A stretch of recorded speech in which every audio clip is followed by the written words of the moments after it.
Okay, plug. Kekage Gewabanashi, Anishinaabe Deo Nene. My name is Ravenhawk. I'm Indian man, psychic, and you're watching Pepper Scott Television. We have another volunteer from the audience. What is your name? My name is Louis Louis. Mercier. Great. What is it you do for a living? I'm an actor. Okay, and so, anyways, Richard, maybe you can do a different type of reading this time. Well, what I can do, I'm going to call him Louis the 14th. That'll be our nickname for him. What I'm going to do for him is what they call psychometry, which is taking an object such as a watch or a ring and picking up the vibrations that are contained within that. And what I'd like to do is I'd like to ask you for your bracelet. Sure.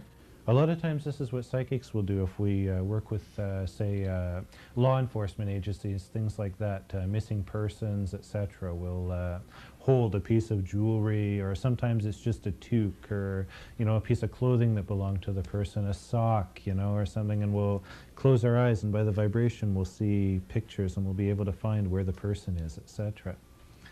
Now, this is Louis' bracelet, and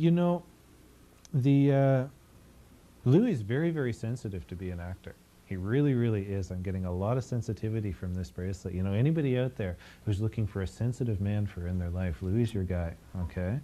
He's just takes everything in life to heart. Sometimes he's very sensitive, but he really has what I call a knight in shining armor complex. Got to be that knight in shining armor for everybody. Give the whole world the shirt off his back. And everybody knows it too. Dear Abby, dear Louis, Sometimes he has a hard time saying no. So if you ever see Louis on TV or on a movie in the area, you're looking for somebody to ask for that $10,000 loan. He's the perfect guy because he can't say no. See, he has a hard time with that. Just don't take a check from him.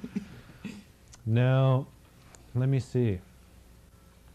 Louis is, this is a big transitional year for you career-wise. Louis is going into acting, but it's not acting on television. It's acting in the sense of theater, drama, stage. That's where your opportunities are going to be, and it's going to be by April or May. Something that you may have been thinking about lately, which is good. You're going to travel with it. Like most people that work in the industry, you will eventually live in the States, the United States. It's probably doesn't take a psychic to tell you that, but it doesn't mean that I don't see it. And but it's not until after 40. Okay, but you will be a success in your field. It's going to take you 3 years before you see any substantial amount of money coming. But it's not like along the way that you don't have enough. And you know why Louis will do well with money? Because he doesn't care about it.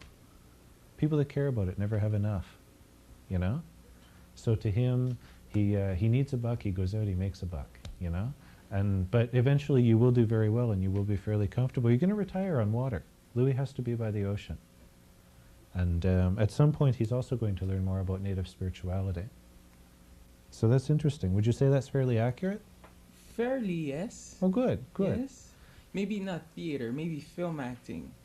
But yeah, the fact that you said that I don't care about money, and that was true. Yeah, and I'm sensitive, that was true too. Yeah, and you may eventually down the road have opportunity to get into film. I just know that your first opportunities around March, April, like your major ones, are in theater for some reason. So maybe it's a stepping stone that's eventually leading you to that. Okay.